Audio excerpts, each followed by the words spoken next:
Good afternoon, everybody, or almost afternoon. I think I've gotten to meet most everybody in here, but if I haven't, my name is Trevor Watson. I'm VP of Business Development from LHPH Capital. And our next session, the one right before lunch, we're going to talk about something that is really the foundation of a leasing program, which is the lease contract itself. And so what we thought we would do is we'd bring up these three gentlemen that have tons of experience in the leasing world and really just kind of break down and unpack a lease contract. Go through a bunch of the different variables that are in the lease and find out if they're using them, why or why not, what the where they're setting those numbers at, and then maybe some best practices or some ideas. I know there's a lot of folks that are out here that are interested in getting into leasing and they haven't done it yet. So the lease contract can seem a little bit of a mystery compared to the old risk contract that you've been using for the last 20 or 30 years. So that's step number one. And then for the folks out there that are doing leasing, we oftentimes see that there are a lot of pieces of a lease that are not necessarily utilized, and it might be something, an opportunity that you could look at to improve the profitability of your program. So to start it off, why don't we go through and have everybody do a quick introduction, name, your company, and maybe the number of years you've been doing leasing.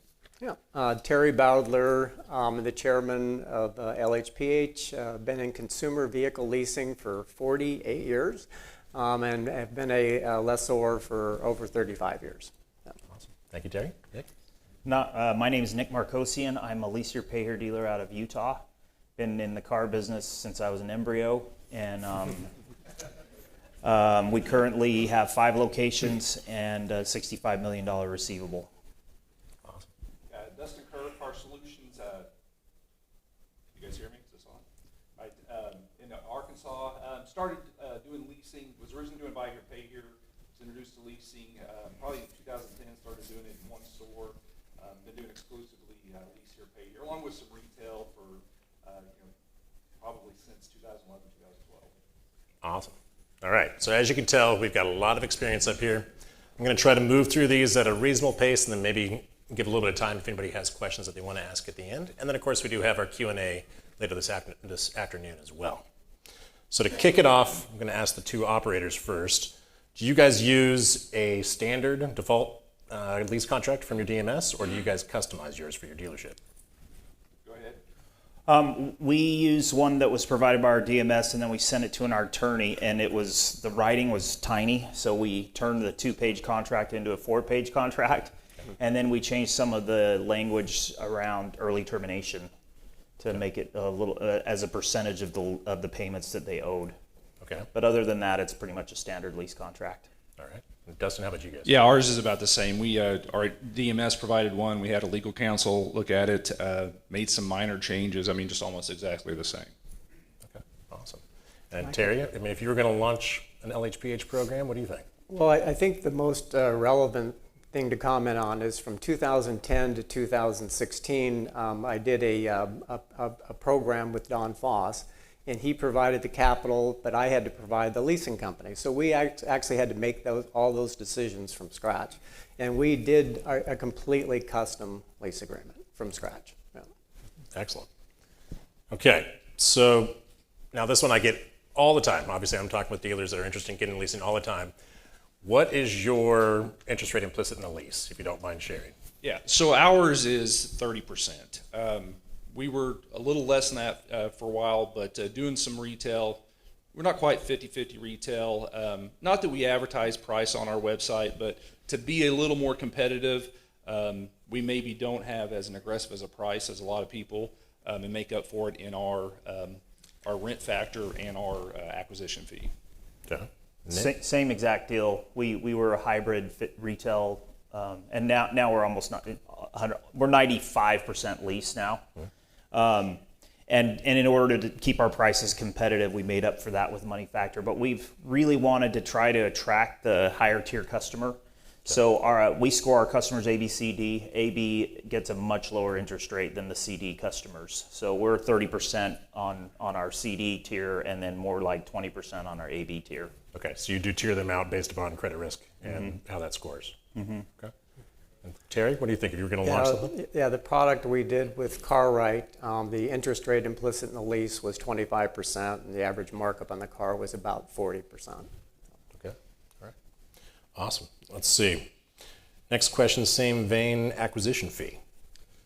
We do have an acquisition fee. Ours is $8.95. Again, we've looked at lower or higher, but again, with our markup and with the higher rent factor, that's a spot we're fairly comfortable with. Yeah. We used to do AC fee as a percentage of the sale, and Terry made us aware that that was probably not the best way to roll. That was about 5 years ago. He said it should be a flat amount on every transaction, so now it's a flat $9.95, and I think that's a really good piece of advice. Don't change things all the time. Keep it linear. I thought that was great advice, and we followed it. And we liked $9.95. It seemed to just be a reasonable thing. And keep in mind, I'm not an attorney. I can't give legal advice. However, what I learned over the years is the fees have to be reasonable in light of the costs that are incurred. And that's something you can sit and talk to Steve about, and he can go into detail. But you can't go crazy on this stuff. You have to have some kind of a foundation as to why you charge and what you charge. Excellent. Thank you, guys. Okay, now some of these you guys may not have and in your lease, and that's fine. If you don't, maybe a reason why you don't, or if it's something you looked at and for some reason choose to do. But let's start with the purchase option fee. We do have a purchase option fee. Ours is $3.95. We don't have a ton of them that purchase it at the end, but if we do charge the $3.95 purchase fee. Okay. So we've had a lot of people sign up on our residual. We average between 30 and 50 customers a month signing up on the residuals. But we just charge a doc fee. And any transaction we do, we charge a $4.99 doc, whether it's a lease, a purchase, or signing up on the residual. Okay. All right. Yeah, and our purchase fee was $500. $500? Yep. Excellent. Okay. How about disposition fee? Do you guys include a disposition fee in your leases? No. Yeah. No? I figured that's going to be we don't either.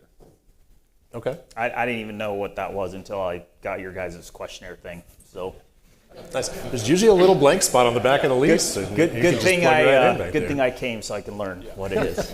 It's a good thing. Everyone's learning. Yeah, and we always charged $500 on the disposition. $500 on disposition. Yeah.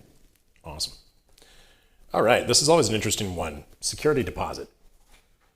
I don't do a security deposit. We never have. We work for every dime we can as down payment or cap cost reduction. We've just never used it. I'm not saying that's not the way to go. We've just never done it that way. Okay. Nick, how about you guys? Before Trump got elected and changed the tax laws, I was paying taxes and I didn't like it, and so security deposit was a good way to defer that.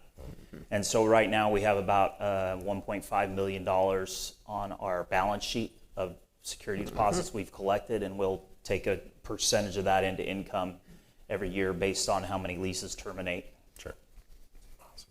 And Terry, how did you guys handle it? Yeah, with the car rate program, we had a $500 deposit on every transaction. And if you have a $500 deposit and you think you also have a $500 disposition or purchase option fee, the $500 deposit's actually already kind of locked in. And if you, as Nick said, if you lease 2,000 cars over a period of years, that's $1 million of cash that you haven't had to pay income tax on until you actually have a termination. It's a wonderful thing to have. Nice. I know I've had a couple of dealers that have told me that it's been helpful in states where they have, say, toll roads, and the customers inevitably don't pay the tolls, and they end up getting the bills that come back. It's just, for those states that have some uniquenesses, it comes in quite handy. Okay, so another one that I get lots of questions on, and it seems like everybody does a little differently, over mileage fee. We have an over mileage fee. We talk about it in the beginning. I'm going to say hardly ever collect it. We never collect it. We try to hammer on it, try to let them know what their mileage is and to stay under it. We've never collected a penny on over mileage. Yeah. We put in our literature that we allow 18,000 miles a year. The warranty becomes void if it's much more than that. But at the end of the day, it is extremely hard to enforce, and there's only so many things you can track. And I just don't, personally, I've just never felt like it's worth the tracking. And our customers, you can only squeeze so much out of them. And hopefully we already did that. There's not a whole lot left. And so We have not tracked it. And you do get those customers that, you know, the car never stops running. But as a whole, I feel like it's not a big enough threat to enforce or address. Okay. Terry, how'd you guys do it? Yeah, we had 15 cents a mile was the excess charge. And again, as most of you know, very few lessees get to the very, very end of the lease. So this is generally a non-issue. However, something that all of you would probably want to talk to Steve about privately afterward is when you do something different than what your lease says. So let's say every lease I've read says 15 cents a mile is your excess fee. If you don't charge somebody something, you actually do something nice for them, you're actually technically violating your lease. So you need to talk to Steve about that, just to be sure that when you are doing favors and not doing what your lease says, are you setting yourself up for potentially a problem?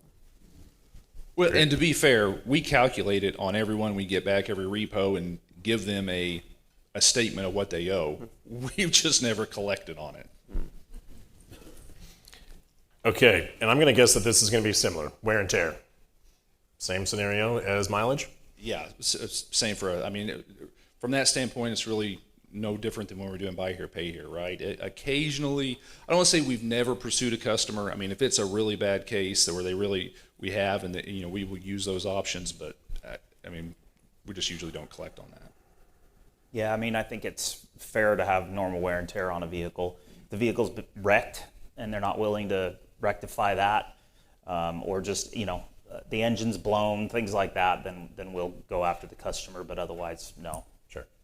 And we had the typical language of wear and tear in the lease, but again, so few of them went to the very end that generally that didn't become an issue.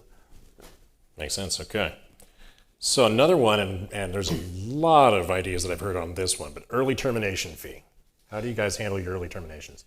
Yeah, we have an early termination fee. We actually kind of, I think somebody was talking earlier about explaining the benefits of the lease up front. We actually go through it up front. The benefits of, you know, if your financial situation changes, being able to pay that early termination fee. Ours is $500. We get a fair amount of that. We get a fair amount of customers that pay the early termination fee and then come back 6 months down the road and, you know, get another vehicle from us. So we have one. We talk about it a lot. I've talked to a lot of other dealers that don't want to talk about it. For us, it's a big deal. It's a selling point that we give to the customer. You know, you have an opportunity if your situation changes to get out of this contract and not, you know, not hurt your, you know, your credit. There are no easy answers in my opinion. So, you know, when people started getting equity in their trade-ins and we started getting 30, 40 payoffs a month from other dealers, it became more advantageous for the customer to trade that car in at the other dealer rather than bring it to us, pay the early termination fee, and not have a trade-in at the other dealership.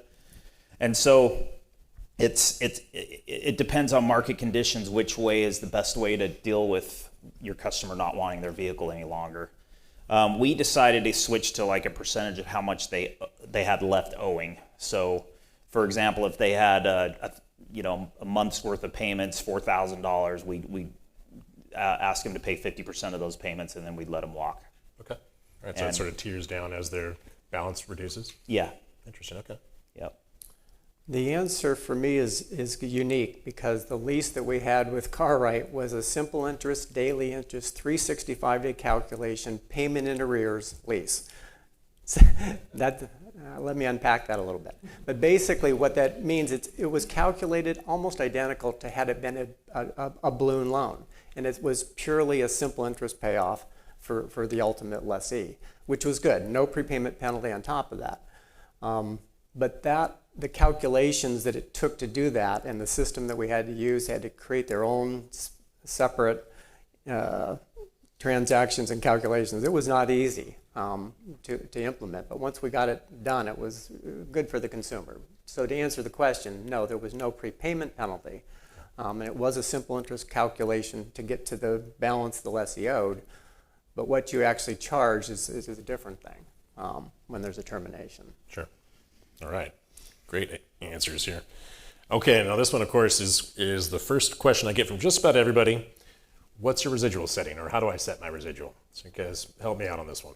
Yeah, so we're at 30%. We were at 20 for a while, but I mean it doesn't change. It's 30%. Whether it's the first time it went out or the second or the fifth time it went out, we're just 30% residual across the board. What term?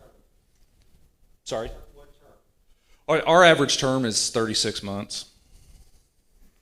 Yeah, we never do a lease over 36 months, and there were several different ways to deal with the ever-increasing ACVs, and we decided to increase our residual from 25% to 35%, and it kept our payments reasonable. And doing some analysis with Chad Martin, he made the point that because we didn't go sky high on payments, it probably helped us in the charge-off area, because we had one of the lowest charge-offs of any of his clients during that period. So I think it was helpful to deal with inflation and the increase in ACV.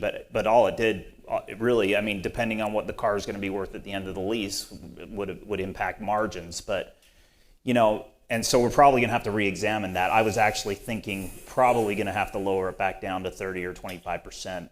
Okay.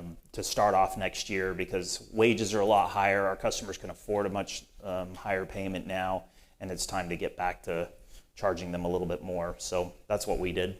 Okay. And do you guys, I mean, that's just flat across every single unit? Doesn't matter what term or what? Yeah. I mean, the longest we go is 36 months. Sure. But there could be some exposure on our residuals now that things are starting to shift.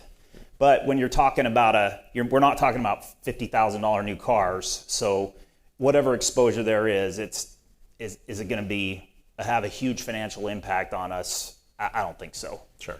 And ideally, if that car does come back, you could hopefully put it on another lease, reset the residual back again, and that's do it all right. over again. Yeah, and a very high percentage of our inventory is recycled. So that's a good point. Awesome. And then Terry, how did you guys handle it? Yeah, we start from the premise of setting a residual. I would like the car to come back somewhere between Black Book average and Black Book rough, maybe halfway in the middle, because generally over time, that's been a pretty good target. 20% depreciation every year for at least the first 3 years when you set residual, I think is important. Once you get into year 4, but on average with CarRight, our average residual was in the 35% range. The average term was 42 months. So generally, and never setting the residual less than 20%, but never setting it much higher than 35.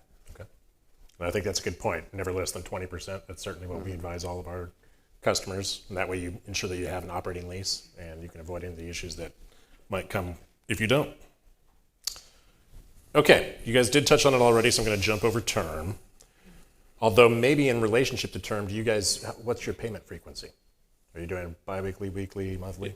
Ours are almost all bi-weekly. I mean, probably like everybody in here, we try to set it on the customer's pay period. We'll do a few weekly, occasionally a monthly if we have we have a few customers that get paid monthly. But overall, I think we're like 83% of our payments are bi-weekly. Okay. Same exact answer. Okay. Same exact answer. Perfect. There we go. Benchmark. All right. Now we saw the numbers earlier today. I'm going to guess you guys might be in the same vein, but average cap cost reduction? Yeah, and so we're on average we're $1,200, and I want to. We're buying some high ACV cars, but we have a ton of stuff that's on its third or fourth or fifth. We'll recycle it until it just dies. So we will do some $500 or $600 down cars. We've got some stuff that sometimes I'm embarrassed to say that we're selling, but if it's mechanically sound and safe, we're going to lease it until it dies. But then the stuff we're buying is a considerably higher ACV. Okay. Nick? We eliminated pickup payments or irregular payments just a few months ago. Okay. And we really wanted to go after a higher tier customer. And I think one of the main ways to attract that higher tier customer is to go low down. And so we've lowered our average downs by a lot. We're below $1,000 now. And we're tweaking that and rethinking that. I think that it is a good strategy to attract a higher tier customer and get them into a higher ACV vehicle. But I do think we're exposing a little bit too much risk exposure on the lower tier customers. So now we're doing $1,200 minimum down on our lower tier customers, and I'm considering even increasing that even further. That's interesting. Terry? Our average total money up front was $1,500, and that consisted of the $500 deposit and a $1,000 cap reduction on average. And we didn't do payment in advance because our lease was a payment in arrears lease, so we didn't have to collect that first payment up front. So all the $1,000 went to lowering the payment. Nice. Okay. All right. A couple more questions before we open it up for the audience. Do you guys include any additional products in your lease, or do you sell additional products onto the lease? We don't sell any additional products on that lease. I mean, we do offer CPI, but we have a warranty. It's just part of, it's not something that's charged to the customer, but no other, no gap or service contract that we're selling. Okay. Yeah. We do a total loss waiver, and we haven't pushed that very hard, but it seems like insurance companies are finding ways to not pay us more and more and more. And so we're shifting our strategy to try to get as many customers as we can to sign up for that at the inception of the lease. Okay. And then we also offer basically a bumper to bumper warranty for another $60 a payment. Okay. And about 55% of our customers sign up for that. And that's all done in-house. I don't have any third party. It's on our balance sheet, and yeah, so. Okay. Great. Yeah, with Cartwright, almost 100% of the transactions had a service contract included, and the service contract was designed to cover almost the entire term of the lease. So generally that worked well, and every lease included a gap waiver. Excellent. All right, and then just kind of a general question: are there any additional uniquenesses to your program that you're open to sharing, or that there's anything you think would be interesting? Yeah, I mean, I don't know if there's anything that's special about ours. I think everything we do, we've ripped off of other successful operators and kind of made them our own. So, excellent. Nick? I earlier in the day when I thought about this question, I thought no, not really. But we do have our own system that we've built that actually Trig over there helped us get it going. And I'm pretty proud of it. It's our own portal. We have 2 full-time software people from India that are working on it constantly, and we're working our deals out of it. We're putting contracts out of it. And I think it's really helped with just the speed of the transaction. Okay. And I think there's a direct correlation between customer satisfaction and how long it takes for them to buy a vehicle. Sure. And so I would have to say that our focus on that has really given us a bit of a competitive advantage, and we're able to do higher volume with less salespeople and so on because of that innovation. Nice. Okay. And Terry, did you guys work anything unique into the Cartwright? One thing that I have not seen others do specifically that we did is that every vehicle that was on the lot, and they did retail and they did leasing, so it was both, the price was rarely over Kelley Blue Book retail. And that was purposeful because they were worried about some of the compliance issues that were being talked about in 2010 is when you take a buy here, pay here transaction, buy it for 5, sell it for 11, it's not necessarily tied to a guidebook. It's not tied to something you can point to and say it's a fair price. So that's the strategy we took, and it worked quite well and still allowed enough of a margin on almost every car. And that combined with a decent interest rate implicit in the lease, it took that fear away of somebody saying, hey, we're overcharging for the car. Sure. Yeah. Excellent. All right. That's actually something we've adopted too.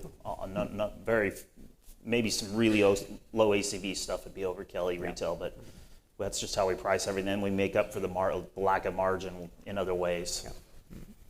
Excellent. Okay, let's see. We got maybe a few minutes that we could open up for. Nope, I'm getting the sign that we're not going to do Q&A. Why don't you go for 2 questions? 2 questions. I like that. Let's do it. Well, I have a double question, both related to mileage. Do you guys restrict your lessees to use their vehicle for rideshare or food delivery? And then 2, you talked about the trade or an early lease termination. How do you deal with mileage at that point? Do you waive it as well? Great questions. We get a fair amount of Uber drivers ride share. We won't do it. Stephen here may say, I don't know what we're doing from a compliance standpoint if we can do it, but we avoid it. If that's their primary income, I a ton of our customers do it anyway, but if somebody comes in applying for a lease and that's their primary income, we won't do that. Early termination, if there is a over mileage on our early termination, yeah, we will have that conversation, absolutely. If they put on the application that that's what they do for a living, we'll do a commercial lease, and they'll end up paying about $200 more a month than they would otherwise. But if I had to choose between a repo and a side hustle, Instacart, DoorDash, Uber, whatever, I would much rather have a little bit more mileage on that vehicle and have them be able to make a car payment. So I'm a big fan of side hustles, and I think they save accounts. And during the car right time from 2010 to 2015, that really wasn't a big thing. So I do like the answer that Nick just had. That's a really good one. Keep them paid. Okay, one more over there. Okay, but it's all relative to the miles. We live in Houston, so we kind of learn to live with high miles and cars, just they drive a lot. But once in a while, we get a 4,000 or 5,000 miles a month kind of customer when they come to service. Do you guys repossess the car, recontract the lease, or what do you do with those high cases? I say I've never repossessed. If they're coming in, we don't have our own service center, but we do have an oil change place right there. We will have the conversation and reminder about the mileage. That's really as far as ours ever goes. I don't even know if you can repossess it for them driving more miles. Maybe you can, but that's not something we've ever done. I totally agree. Some people have an obsession with mileage, and it's a risk. We're in a risk business, and some people are going to put a heck of a lot of miles on their vehicles. Hopefully they'll pay us, but if they don't, that's part of the risk analysis, right? So perfect answer, and that's exactly how we handle it. We make them aware of it. Please settle down. Stay home. Well, and I think maybe sometimes we go a little bit further on the over mileage. We give 4 free oil changes a year, and this just happened this last week. The guy was over, and we are going to pay for that extra oil change, right? He was over on miles, but I'd rather get the car serviced and the oil change than him just keep driving, without getting the service done. Same answer. Beautiful. Okay, well, we had our 2, and I do think it's lunchtime. Yeah. And we